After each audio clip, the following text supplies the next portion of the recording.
This video is brought to you by PrizePicks. The offseason moves so slowly but so quickly that some things that happened not that long ago can feel like they happened forever ago. Case in point, Todd Monkin being hired. It wasn't that long ago, actually, that the Browns had fired Kevin Stefanski and then brought in Todd Monkin. And we remember how long of a process that was, how criticized the Cleveland Browns were for them having a more defined, more strict process. All of these things were steps in the road to get to where we are now. But where we are now is with Todd Monkin as the head coach. And that's not what a lot of people thought would happen, right? Not a lot of people thought Todd Monkin would be the head coach. Not a lot of people thought that would be who they picked. Some people thought it would be Jim Schwartz. Some people thought it would be like a 30-year-old coordinator guy, right? But they landed on Todd Monkin. And at the time, I thought the hire made sense. Was it a hire that was going to make anybody do backflips out their chair? No. But that option wasn't available, right? Like the Browns are picking between somebody who's never been a head coach, but really an experienced offensive coordinator at the NFL level, but is a little bit older, versus somebody who's super young, didn't have much experience even running his own offense in Los Angeles. And they went with the more experienced offensive mind in Todd Monkin. And while it's not an exciting decision, while it's not a decision that's very inspiring or anything like that, it is a decision that ultimately makes a lot of sense. The Browns need to fix their offense. The Browns need somebody who's more adaptable. Todd Monkin has infinitely more experience with offense and being adaptable than the alternative, right? Nathan Shieldhouse. Another thing that might have been on the Browns' mind is, hey, Kevin's big problem is that he got hired before he was able to learn something other as an offensive coordinator than the Kubiak style, right? Which is what Kevin does. Kevin is great at running that Kubiak offense. I know that there's whenever you fire a coach, part of the honeymoon with the new coach is shitting on the old coach. But, you know, Kevin did earn those 2 Coach of the Year awards. Kevin also earned his exit out of Cleveland, right? I think both of those things can be true. And what Kevin demonstrated was that he was really, really good at the Kubiak system. But once he had to step outside of that Kubiak system, he really had nothing, right? And the thing with Shieldhouse is like he hasn't learned anything other than, at least in the NFL, what he knows from the Rams. So that might work for a couple of years, but then you need him to start to be adaptable. Where's the evidence that he could do that? I can see why you go with Todd Monkin.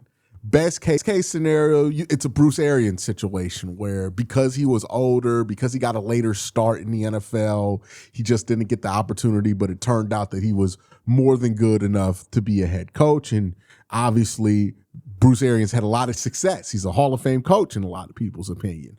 Once he finally got the opportunity late in his career.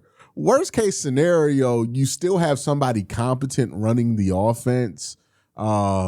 It's just not what you want it to be from a management standpoint as far as like the other stuff that a head coach has. And then the medium case scenarios that Todd Monkin is going to be really solid for this team, especially while they're in their core development years. And maybe it's a Mark Jackson, a Steve Kerr situation where you got to get rid of Todd to hire somebody who can go even further than Todd, right? Like maybe that's the case, or maybe Todd retires a little bit sooner than we're anticipating, right?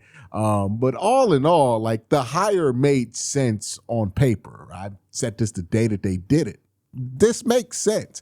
It wasn't what people were expecting, but it does make sense. So how's that been going so far, right, with Todd Monkin? How has he been received? How has people talked about him? I think that's one of the better things, the most surprising thing about the Todd Monkin experience is just how well received he's been. And even past the honeymoon, you know, he's had a couple of hiccups here.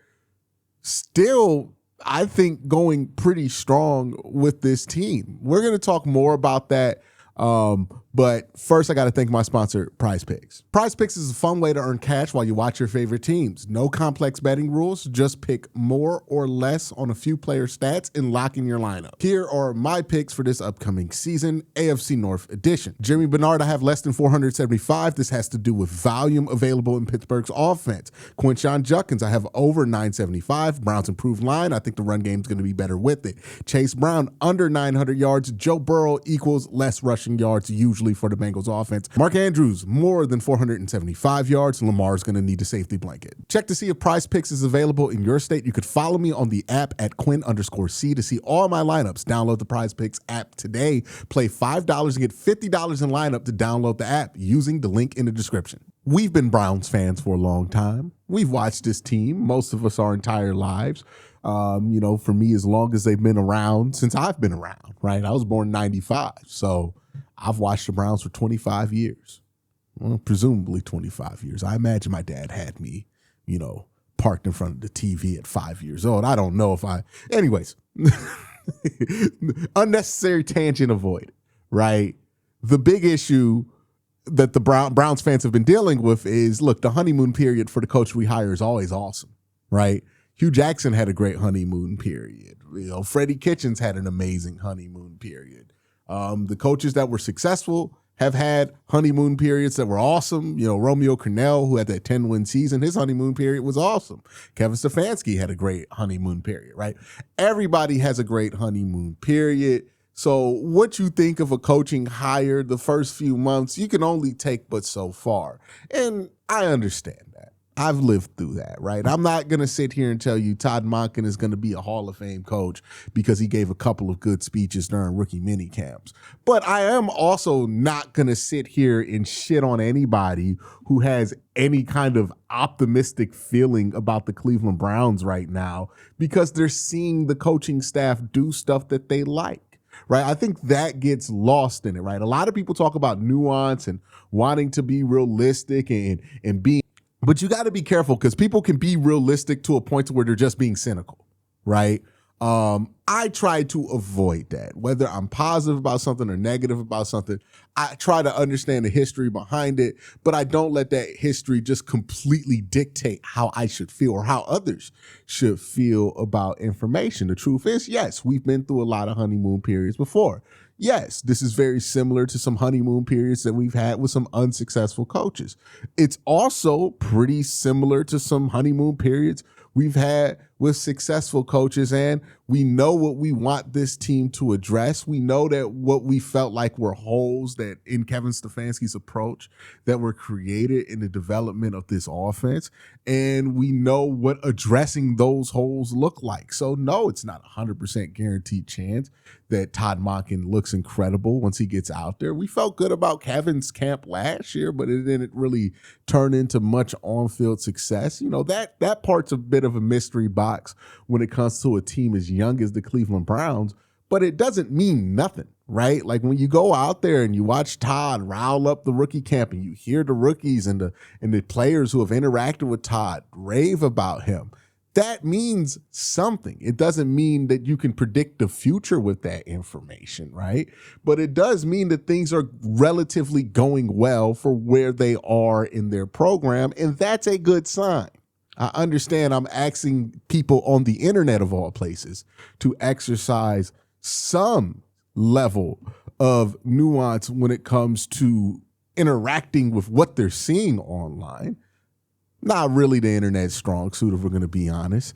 But, I do think that if we're talking about how do we process what we're seeing from a football coach in their first few months, I would say Todd's doing a good job with that, right? The only thing I didn't like so far was the whole question of whether he was watching Deshaun Watson's tape from 2024 before he got to camp.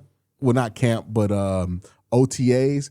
That one was one where, you throw up a little bit of a yellow flag there. You might want to mark that for later because that could be an issue. But it wasn't a complete red flag, just something that, you would be concerned about but other than that, right, it's not like there's been a ton of red flags to follow, which is making me more optimistic about this Todd Monkin experience, right? The fact that he does handle himself much better in the media, the fact that he is much more savvy with how he handles the firestorm that is the Deshaun Watson and Shedeur Sanders quarterback room, right? It's a PR nightmare that Kevin Stefanski was uninterested in, and his lack of interest in that nightmare made it a hailstorm for Kevin, one that still follows him to this day. People in Atlanta are still mad at him about Shedeur, and he coaching the Falcons, right? Like, he coaching a whole different team. They still mad at him about that thing. Like, it was a stain that got put on his jacket, not because I think Kevin was like doing the things that people were accusing Kevin of doing, but because Kevin refused to do anything to show that the optics weren't that the situation wasn't what the optics couldn't be manipulated to make it look like. His lack of information, his lack of pushback on any kind of narrative when it came to Shedeur or Deshaun Watson kind of just lets people run wild with anything when it comes to Deshaun Watson and Shedeur, which was a failure of a strategy. Todd Monkin has put more of his voice into the evaluation of both of these guys. He's made it clear that he's hoping that they're going to be successful, but also, he's not going to hand them anything. And that seems to have made the environment around this quarterback competition much more tame than it was last year around this, where we were already at this point. People were knee deep into conspiracy theories about how Kevin hates him and how Kevin wants him off the team, and Kevin was going to try to get him cut before training camp. That's because Kevin didn't handle that well, right? Todd's handled that well. I think that he offers a change of pace in terms of style for how he gets his message delivered. I'm not a big believer. I've studied a lot of communications. My degree is in telecommunications, which includes, studying communications as well. Shout out to Youngstown State University. But I'm not a big believer that there's one way to communicate with people, right? That's one of the things you learn. There are a lot of different ways to communicate with a lot of different people, no matter what you're doing, right? I don't care if it's football, baseball, whatever sport it is. I don't care if it's at the office. I don't care if it's at a regular 9-to-5 job, work to home. You're going to have to be versatile with your ability to communicate. You can't just do it one way, right? Guys who like to scream and yell through all their problems, those guys get tuned out pretty quickly, right? I'm not a big believer that that's the one way to do it. Or if you're super subtle, that might not work with everybody, right? Some people are good with subtle communication, rational conversations. Some people, you got to have a different approach when it comes to conversation with them, right? There's no one-size-fit-all tool for communication. And sometimes Kevin's approach, while sometimes effective, would be too one-dimensional, right? Kevin's approach was more passive. He was going to let the guys figure it out on their own. If they didn't, then he would try to help. And he was very, how do I put this?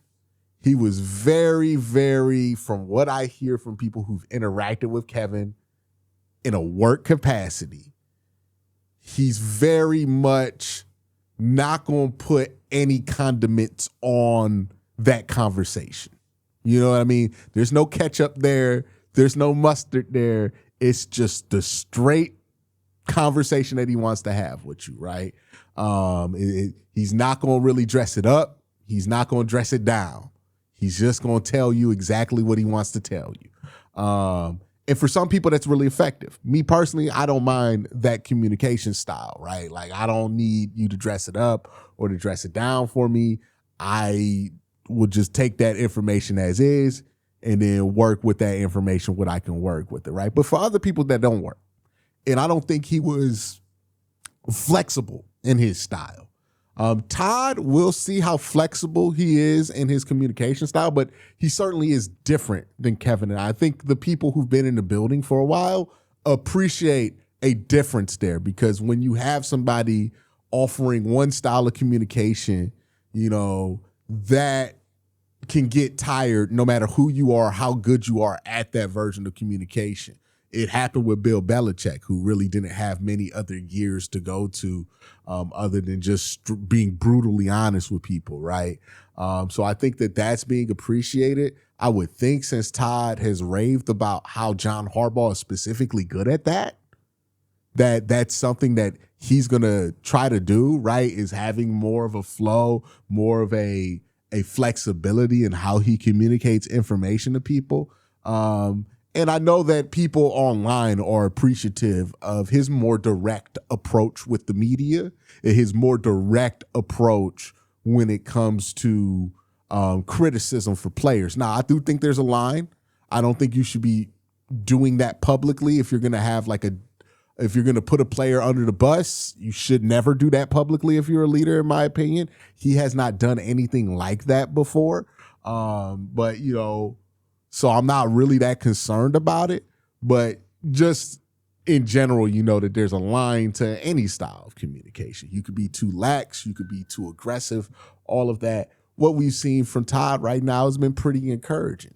But let me know what you guys think in the comment section down below. How do you feel about Todd Monkin? Understanding that we're at a part of the calendar where it's not that difficult for a coach to come off and make a good impression. So I'm not asking you to make grand declarations on the season. I would actually discourage you from doing that. But just for where we are right now, May 12th, 2026, how do you feel about Todd Monkin so far in the early returns of him being the head coach of the Cleveland Browns? Let me know your thoughts in the comment section down below. Everybody have a great day. Have an even better night. Peace.